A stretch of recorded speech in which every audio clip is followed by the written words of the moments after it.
Okay, let's go ahead and move into some more multiplying one line to create an additive inverse by finding a least common multiple. So remember from yesterday when we were looking at elimination yesterday, we found out what do we do when we don't even have anything that's the same or anything that is that we can even multiply by. So let me get to the right slide here. Here we go. We're ready to roll. So let's take a look at our first problem. So we see that we have 3x plus 2y equals 0 and x minus 5y equals 17. So I don't have an additive inverse. I see that right away. And we learned yesterday that we try to look for a couple of things. We try to look for one being positive, one being negative, or a 1x or a 1y. So I do see that I have a 1 on the x. So that is good. I do see I have a positive, negative, but that's probably not going to help me because I have a 2 and a 5. So that's probably not going to help me. Let's think about what we can multiply the second line by to create the opposite of a positive 3x. So what's the opposite of a positive 3x? Well, that would be a negative 3x. So what do I need to multiply 1 by to get negative 3? Let's divide. Negative 3 divided by 1? That's negative 3. So negative 3 times 1, there's a negative 3x. Negative 3 times negative 5, that's a positive 15y. Positive 15y. And then I need to multiply negative 3 times the 17. And that's going to give me a negative 51. Okay, so I'm going to go ahead and rewrite that top equation again, just to make things a little cleaner. And I see that I have my additive inverses here, 15 and 2, that's 17, and a negative 51.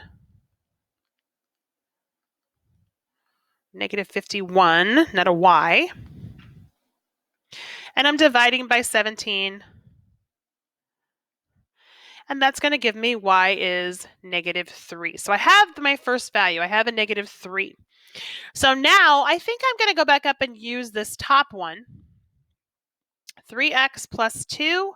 I'm going to drop in my negative 3 equals 0. So 3x, that's a negative 6 equals 0.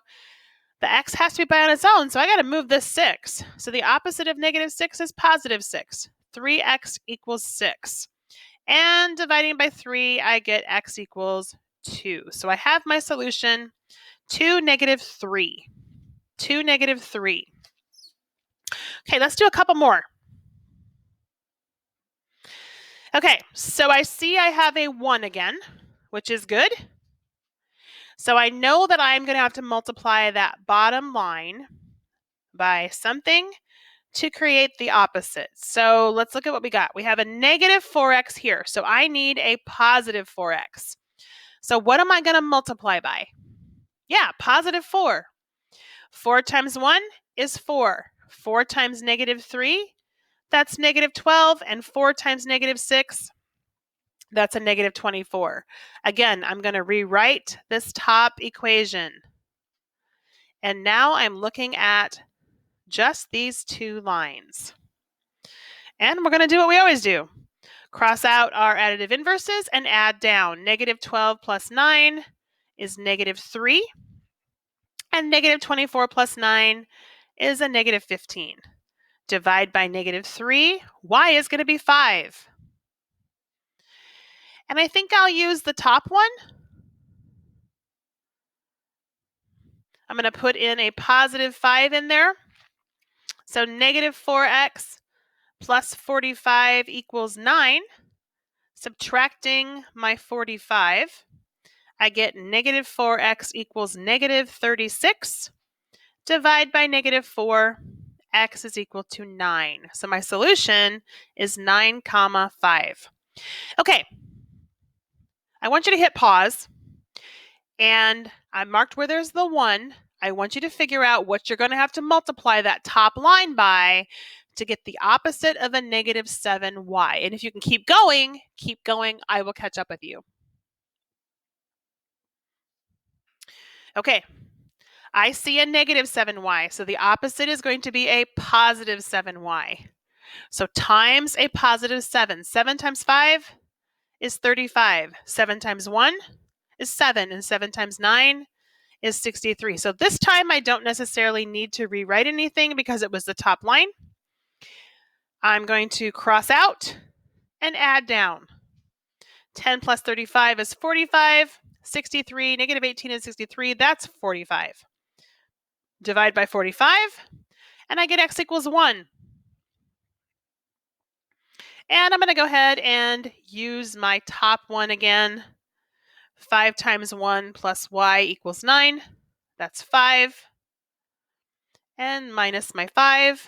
So y is 4. So my solution is 1, 4.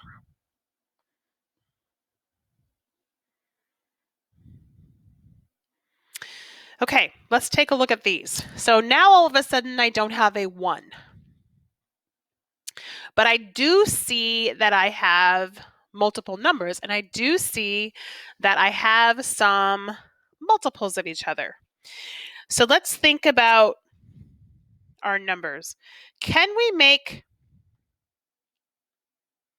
a 5 a 7? We always start by looking at the small number to the big number. Can I make a 5 a 7? No, I cannot make a 5 a 7. That's impossible. Can I make a 3 a 9? Yeah, I know 3, 6, 9. I can count by 3, so I see that I can do something to a 3 to make it a 9. I know I can multiply by a 3. 3 times 3 is 9. Okay, so I see I have a negative 9x here. So the opposite that I would need would be a positive 9x. So what am I going to have to multiply by? Well, let's divide and find out. What is 9 divided by negative 3? Yeah, it's negative 3. So I need to multiply by a negative 3 because a negative and a negative is a positive. So negative 3, positive. Negative 3 and 7 is a negative 21.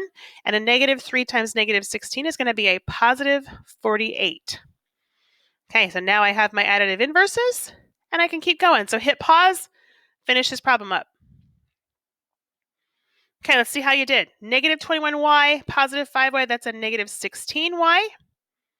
And 48 and 16. 48 plus 16 is going to give me 64. And if I divide by a negative 16, I get y is negative 4. And I'm going to go ahead and use my top one. And I put in my negative 4 for y.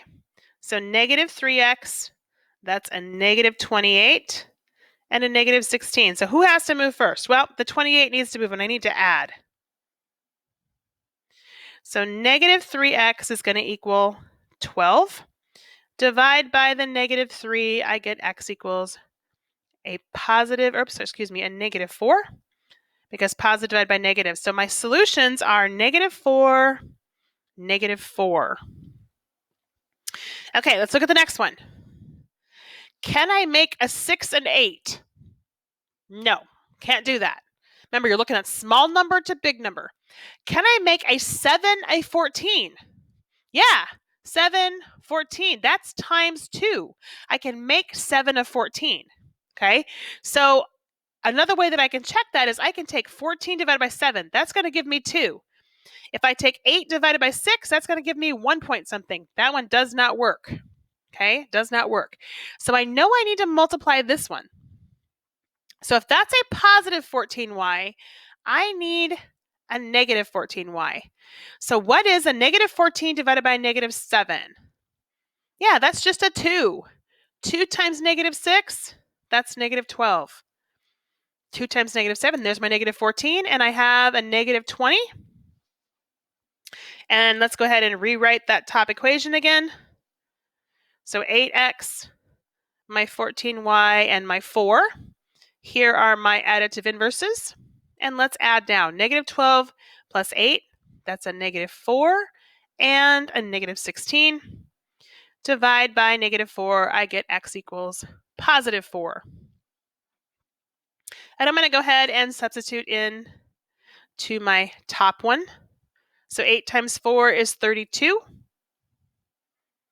Subtracting my 32, 14y is equal to a negative 28.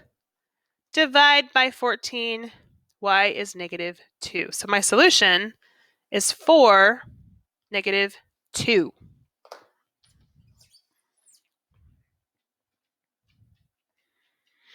Okay, let's see what you can do with your homework today. Let us know if you're struggling. You do have a quiz coming up, so please reach out to us.